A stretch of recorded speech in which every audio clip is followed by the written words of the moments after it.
Somalola Somanantiasta gumila menit gandil buntute. Cogrek bawela. Nun inggih ngger anak Prabu Duryudana nggih. Nek pancen tetela dene samangke paduka.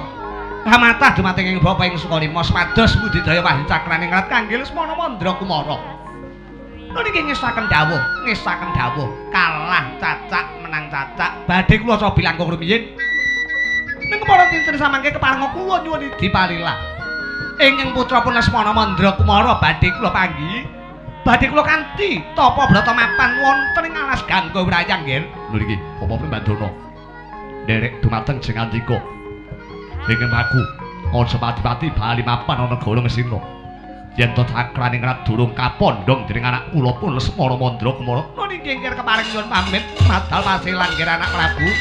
Sembah bekti kula derek jeng andika Bapak Prembandana.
Arya Sangguni. Kula nuwun wonten timbaning ingkang ngadhawuh nggih anak Prabu Duryudana. Lan adiku bocah bagus Kartomarma. Nggih, ngestaken dawuh Koko Prabu. Durung wae kasembadan anak kula gayuh Wahyu Cakraning Rat. Dumi mulat kula nampi kesagaripun Bapa Prembandana budidaya amrih pisaning kasembadan gegayuh. Watara padang tarawangan sajroning manah kula pindha kepapak obor sewing wanci mangklong Paman Suni. Kula nuwun nggih mangestaken dawuh nggih anak Prabu Duryudana. Kapara ingkang pamaning kematian badhe mundhut prisa kang sarta nyuwun dawuh pangandika menapa ing kedah kula lampahi nggih Paman Suni Kartomarma. Aja ngandika ya bocah cilik. Sira ndak keparengke metu njaba bubarna kang padha gantung seba dawuhna marang para nayaka praja lugune para prajurit negara Ngastina lan adi-adiku para Kurawa kabeh. Derekna tindake Bapa Prembandana tuwin anak kula pun Lesmana gegayuh Wahyu mapan ana ing alas Gangga Wirayang Paman Suni. Kula nggih mangestaken dawuh sinuwun. Prasada timbal paduka Gusti kula anak Prabu Duryudana kapara ingkang paman keparing nyuwun pamit madal wasilan. Kaya wis ora ana dawuh maneh paman panjenengan sun semedya kundur angedhaton. sabet biar kata iku wau.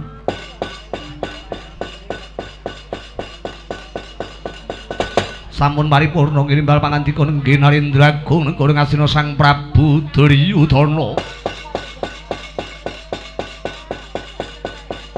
Sabda Brahmana Raja sabdaning Brahmana swisan dadi pangandikaning Narendra swisan warata sak negara.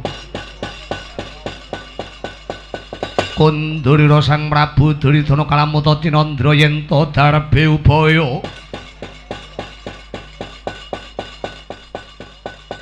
datan kongsi mlenjaning gawe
biar hati senang pikiran tenang ayo goyang dumang biar hati senang semua masalah jadi hilang ayo goyang dumang biar hati senang pikiran tenang ayo goyang dumang biar hati senang semua masalah jadi hilang ayo goyang dumang biar hati senang pikiran tenang ayo goyang dumang biar hati senang semua masalah jadi hilang.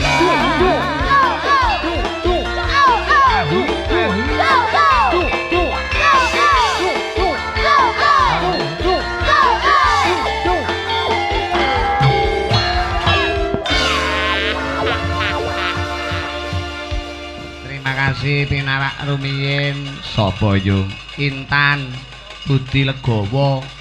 Ya, lagu apa? Ya kuwi Gede Gudi Gadeng. Duduk ngawur. Goyang dumang. Lho. Rasa syukur kang tanpa upama kok, Nduk. Panjenengan jaman kelakone lire panjenengan ya tembang anyar kena digarap ning ya kudu disesuaikne karo gamelane. Oh iya. Kula ndek puna nek ana kanca seni sing saka Njaban kepanggih ngono kae nek nembang ning kene iki kaget lho kok dhuwurun Mas. Pancen disesuaikke karo gamelane Nduk menakote padha. Rasa syukur kang tanpa upama Nduk dalu menika lugunipun awake dhewe tinimbalan sowan marak maning. Lugune mapan ana dalem agung ing minulya inggih menika Pak Muladi saha Ibu Sunarti Nduk. Mapan ana ing Jawa Sumberjo Kediri ya Yung. Ya kuwi kapara nyata dina iki beda apa sing dadi kersane. Adate sing wis nek awake dhewe sowan ngene rak tasakuran, iki ya tasakuran ning kapara nyata tasakuran dauping pinanganten. Ingkang putra pembayun saka penjaban ingkang minulya inggih menika Pak Muladi saha Bu Sunartin. Inggih menika Mbak Retno Muji Rahayu. Lho. Palakrama sambut silangan ing akrami utawa netepi darmaning ngasepuh penjaripun Pak Muladi ndhawuhke putrane Mbak Retno kalian Mas Ruli Setya Budi. Oh ngono. Mula disuwunke berkah, disuwunke donga. Muga-muga pinanganten kekalih Mbak Retno kalian Mas Ruli utawa iki nek inisiale RR. Retno Ruli.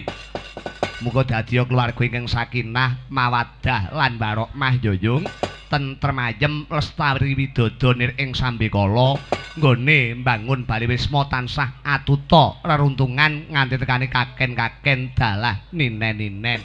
Allahumma amin alhamdulillah. Lho tenan kok mayang ning kene iki aku seneng mriki ning nggon dhewe ning Mburi ngono karo Pak Muladi. Ning nyatane saora-orane wong piyantune grabyak semanak. Nggone medhak. Lho. Dipasang nganggo kelir 12 meter ya kenek. Nek ngene iki ora ketok umpel-umpelan to, Nduk. Iya. Biasane aku mayang nek kelire 8 meter sindene nek tak lebone kotak barang. Ora pancen nggone kurang. Kowe iki Tapi mumpung silaturahmi sowan marak wonten dalem agung inggih menika Pak Muladi sak keluarga ugi selamat menempuh hidup baru Mbak Retno Muji Rahayu saha panjenenganipun Mas Ruli Setya Budi. Semoga menjadi keluarga sing bagya mulya tentrem ayem selamase ya Nduk. Ya. Coba diaturke nganggo tetembangan apa yo. Aku tak kepingin solawatan. Mbok Rangel Cahayu tetep solawat tombo ati diaturi kagem para pinisepuh sing padha pareng rawuh, para tamu agung, sanak kadang pamong mitra tangga teparu lan para pinisepuh ya Nduk. Muga njurung pandonga kagem Sri Pinanganten kekalih ya andayani tentrem ayem selawase make. Coba Mas, solawat tombo ati dados. Allahumma salli wa sallim wa barik alaih. Yo yo yo yo yo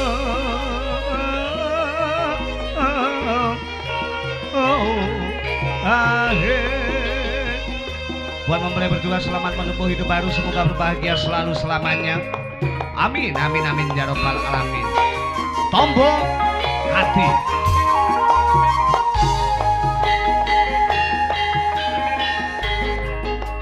Allahumma sholli wa sallim ala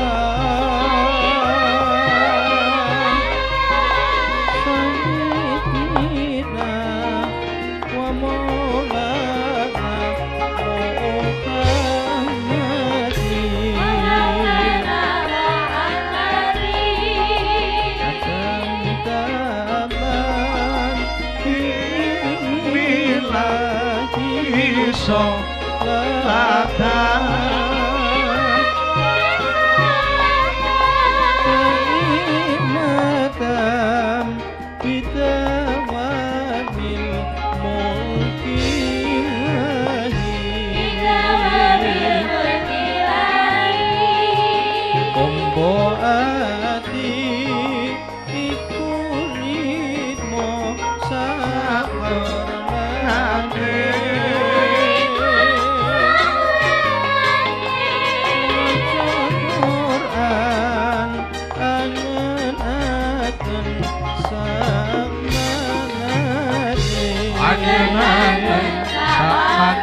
Dapi nyuwun swanten Solo Putri Mbak Yu Sendur kaya apa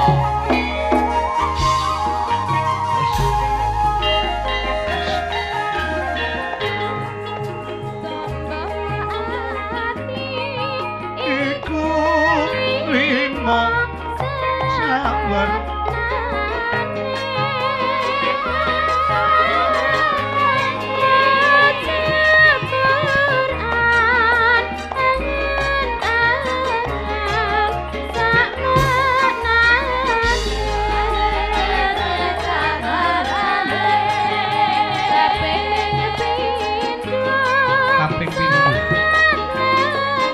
sholat bengi lakonono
solawat tombo ati. Lho.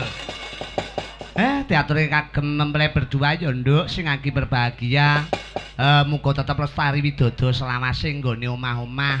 Sebab omah-omah iki ya angel-angel gampang. Oh ngono ya. Coba swasana dalu menika tenan kok nduk. Wit sore gayengku barenggeng kapara nyata ya nyuwun pangapura sing agung. Aku rada kedandapan. Ya. Ora mung kowe tok wong sak rombongan kok ya. Tapi, kapara aku tak kepengin ngaturke, tak nyuwun bawa mboten angel. Apa pangkur kangen kemawon. Dadi tembangke karo Mbak Yu Sendur iki mau, ora ketang bawa ki ya gampang kangen karo kancane kok. Sapa? Sendur mumpung setelane rawuh sapa? Sing gender? Oh, dadi ki ya dua lolo iki. Dua sejoli. Sing dalu Cahayu. Sendur. Nggih, Sugeng dalu. Tak kira lek keturon. Mboten. Mboten nggih. Pripun kabari sampean? Nggih, alhamdulillah sehat. Aktivitas sakjroning prei napa Cahayu? Jahit. Mboten. Oh. Bubuk kalih mam. Oh, kula kinten nek jahit. Mungkin jahit ya pinter aku nek kapan kan jahit celanaku tak kon bunteti kabeh. Akhirnya areng wayahe becek iki kangelan nek ku gawe. Kangenku tanpa upama mung selirmu. Iya. Sliramu ya. Nek tembang katresnan iki wis tenan sendur iki nggone. Kula aturaken para kadang sutresna budaya dulur-dulur lanang sing saka Laladan Kediri. Lho, lan mungkin dadekne ing kamlingan bengi iki engko ora mung awake dhewe sak rombongan. Ingkang minurya panjenengan ingkang minurya inggih menika Pak Muladi sak keluarga uga ngrawuhke sedulur tuwa sing saka Madiun sapa? Abah Kirun utawa Mas Haji Kirun nduk. Oh, engko bar iki diaturi minggah ning sasana pagelaran. Men ditembangke Mbak Sendur dhisik. Kangenku tanpa upama. Gini-genane juara macapat nomor 1. Hadiah 3 juta. Jan rumah saku. Aku esuk awan sore bengi iki nampa crita tenan lho, apik tenan lho. Iya. Ning pawon critani, ning ngarepan critani, ning mburi critani. Sapa? Maratuwane Mega iki lho. Mas aku. Kula nggih dipeksa nika. Dalem? Dipeksa kan nderek. Ha kowe ora melu lomba macapat, kowe kon melu lomba lari. Pekah Pak engko wedi ngebruki kancane. Kangenku tanpa utama ngaten Mas iki. Iki jan mangke Bu. Teganganku tanpa upama. Sing kendang kok nyawang-nyawang sendur lah ngono iki. Aja mek nglirik tok aku wedi lek kira. Wis bebas. Mung wut mung Sri. Sampun kok. Dalem Pun tangting. Mas aku tang-ting aku mbiyen ya ngono kuwi karo bojoku tak tang-ting tak kedhepne mripatku sithik malah diculek. Jan ora ngerti semu nih cah iki aku. Yo. Mung sliramu Kang kateni dadi telange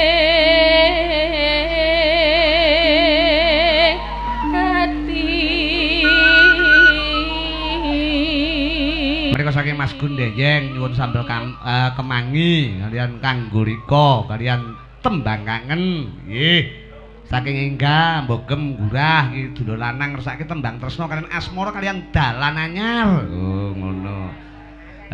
Dulur-dulur 8 sekawan iki menika saking Karanggayam. Karanggayam napa pundi niki? Oh Gayam ora nek Karange, direken Blitar ya. Suke CS lho, sak gento. Ya ora keri. Nggih. Nyuwun lagu menika tresna maranggono, jamu pegel melarat kalian Munawaroh. Munawaroh. Tembang tresna kalian muning maning-maning kok muning-muning. Kalian dan turun menika saking Agus Kuprit Tiru Kidul Timur Makam. Nggih. Ya Ndur dipacutke.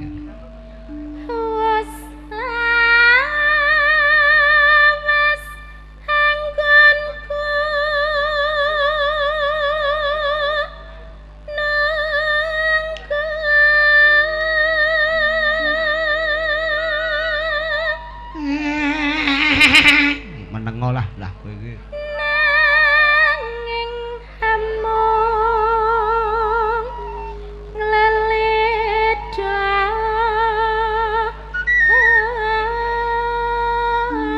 Tembang menika ugi tak aturke Mbak Dinta iki ados saka Blitar ya rawuh.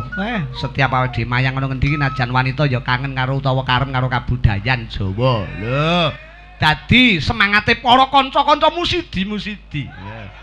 Nek pinarak ning kono coba musik arep angop, isin kowe. Arepe mangap, isin. Ngono dadi malih melek terus. Heeh. Tenan kok. Aku ro ning Facebooke barang cah-cah iki do rebutan karepe iki. Cah-cah ki opo kok do rebutan ki ya. Terus no, mbok ngrebut ki sendur sing gedhi ngene iki ben oleh akeh. babar. Ngono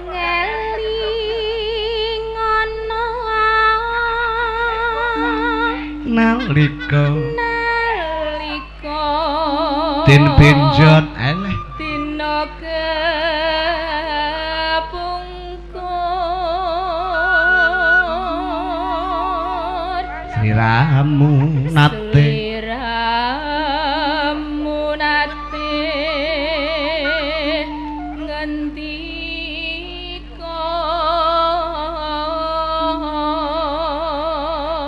gendere karmendi kau masa krungu lho aku sutris bence pancen oye tresno lair trusing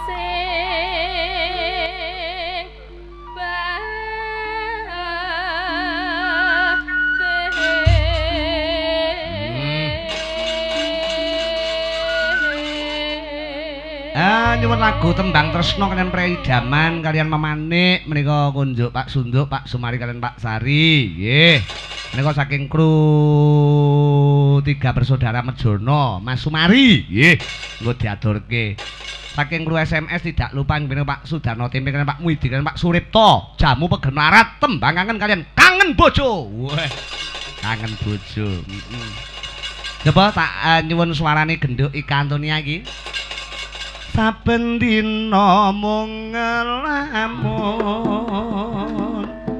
Sraning sepi sepi samun amung tansah tak tunggu wewayanganmu do Kang Mas wong aku sebenarnya cahayu kaya ngopo linalitan iso sayang rejek hati lelewani waman kene tansah kumangkel ing sajroning netra apa yo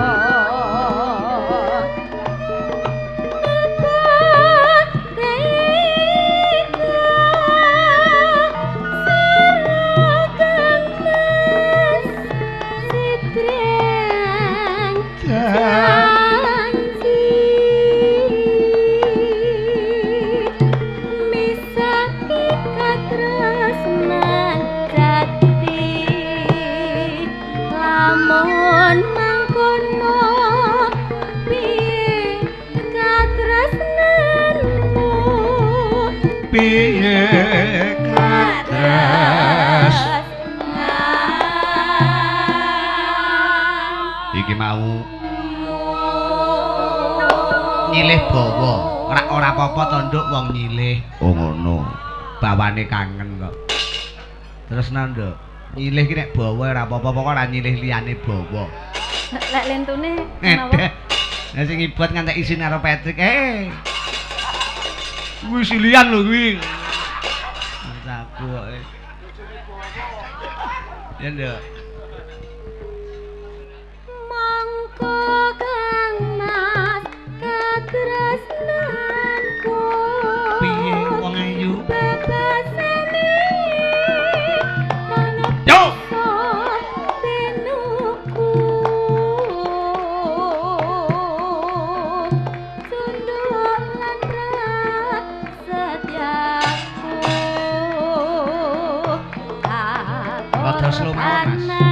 halus.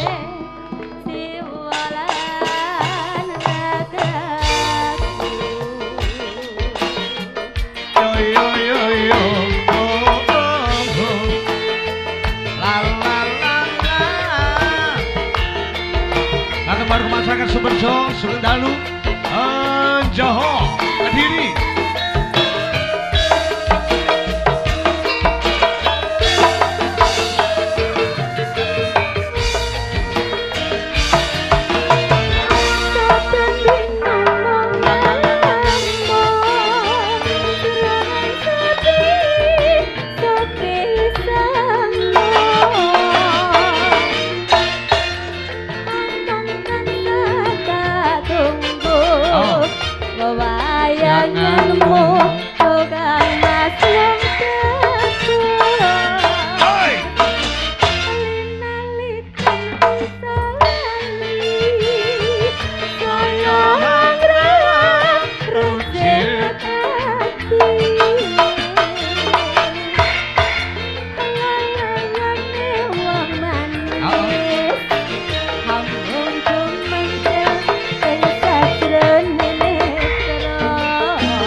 Apa yung imbang ana katresnanku. Ki lagune Mas Tengkleng iki yen ora kleru. Oh ngono. Kadang dalang. Saka Jawa Tengah. Wah. Ika Antonia matur sembah nuwun. Diwiti nganggo bawa najan to ngampil bawane kangen saka Mbak Yu Sendur ya tansah ngresepake. Nduk, apa yung? Abahe kirun sampun rampung. Sampun. Iki monggo diaturi mingganing sasana pagelaran ya nduk sak ora-orane jumbuk lan apa sing dadi pundhutane sing kangguan dalem ngersake rawe ya kuwi Mas Haji Kirun sing saka Madiun. Oh ngono. Jane nek rawuh ket sore mau jane ning alarm dhisik. Oh ngono. Diaturi tindak mrene kaya ngapa? Monggo abahe kula aturi mingganing sasana pagelaran. Monggo Kang Mas.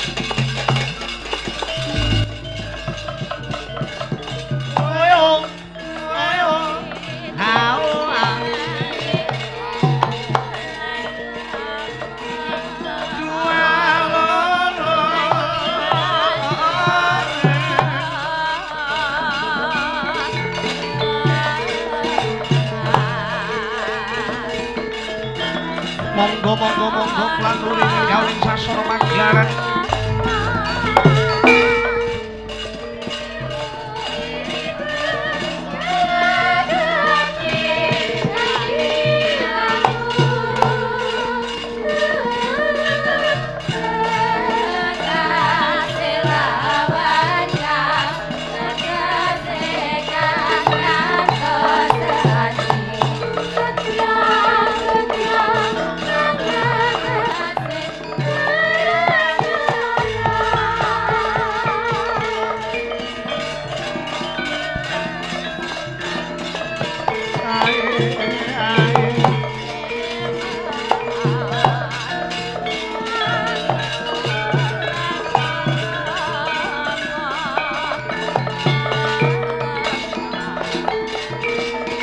Minggang mriki ki mawon, Pak. Ora apa-apa.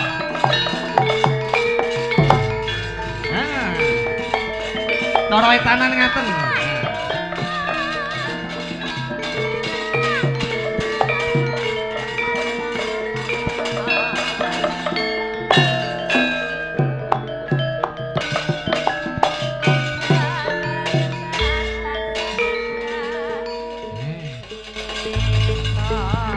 ngilangi rasa kapan ya yung nambani Abah Kirun kang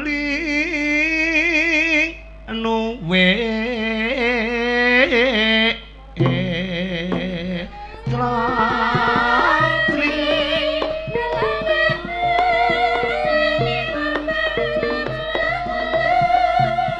rawoipun wonten ngarsa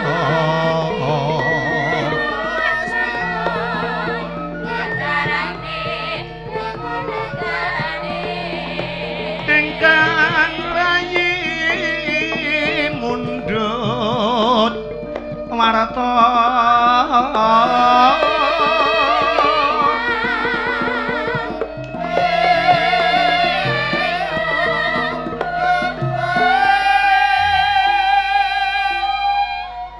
damel jambi saya, Bah.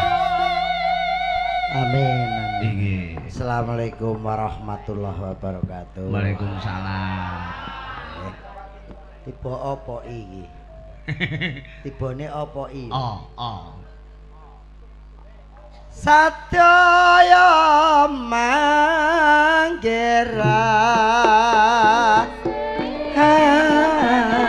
harjo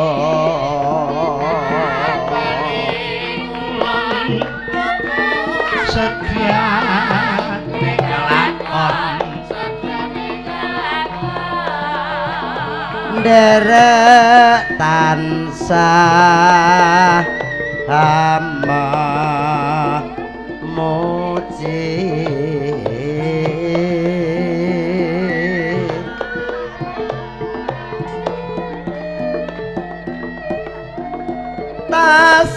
tasakuran sarang ya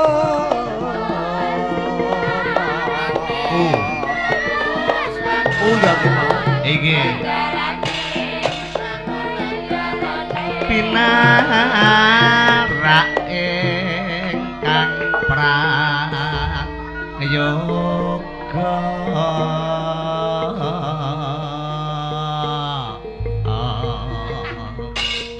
iki mah amin alhamdulillahirabbil alamin. Wassalatu wassalamu ala asrofil anbiya'i wal mursalin Sayyidina Maulana Muhammadin wa ala alihi wa syabihi ajmain amma ba'du. Alhamdulillah. Ya kelakon yang Kediri. Lah kula ngipi niku Kediri niku kampus kula. Lho. Dateng anu kuliah dateng Semampir.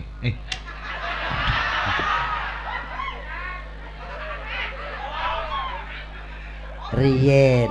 Lah aku nek petuk abahe iki wis padha karo petuk pepundhenku dhewe kok. Semampir iki pancen ya kuliah wong. Ndak Eneke Semampir iki ya mergo wong lanang-lanang kuwi. Nek kira-kira wong lanang-lanang ki ra tuku ya ora enek wong adol kuwi. Monggo dilanjut, Pak. Nggih, alhamdulillah. Nggih. Kula ten Kediri kampus kula niku kula jaman ngludruk ngetoprak. Dadi kula niku iso dadi dagelan mergo ya kenek sawape bumi Kediri. Artinya bahwa Kediri itu penggemar budaya ya ludruk ya ketoprak. Ludruk ketoprak wayang kulit napa mawon manggon ning Kediri mesti payu. Mula nek mlebu ning Kediri mesti dadi dagelan sing cerdas, dagelan sing payu. Insyaallah sedaya bumi Kediri barokahi kita sami. Amin. Allahumma. Dadi kula apal desa mriki, daerah mriki. Mriki rak desane apa kene iki mau Sumberjo. Sumberjo. Dadi sumbere Karaharjan niku wonten mriki. Oh ngaten. Desa mriki enten sing kenek nggo tamba seger. Napa niku? Ngasem. Oh iya. Dadi ngasem niku seger nang awak. Kunir asem lah sayur asem niku mulai kuna entuke nggih ngasem mriki. Oh. Ora enek sayur asem nek ora enek desa Ngasem. Ngasem. Alhamdulillah. Sumberjo sumbere rejeki tur desane cedhake Ngasem. Tur mriki enten desa sing ora dipek dhewe. Napa? Nek entuk apa-apa mesti dindum paron. Napa niku? Paron desa Paron. Kene nek paron. Enten ora cetil wonge. Dadi nek entuk rejeki ya kaya Pak Muladi iki nanggap wayang, nanggap sinden, nanggap dagelan, nanggap pengrawit. Tegese rezekine ora dipek dhewe paron. Oh, paron. Alhamdulillah. Nek sinden pengen suarane apik padha sobo Kediri. Oh. Meski bening digurah. Oh, ngurah. Jorokane. Oh iya ben resik digurah. suarane. Oh, Nggih, kula iya. nek Banyol golek kiwa tengen ngoten man wis akeh Iya. rasane lah ngono.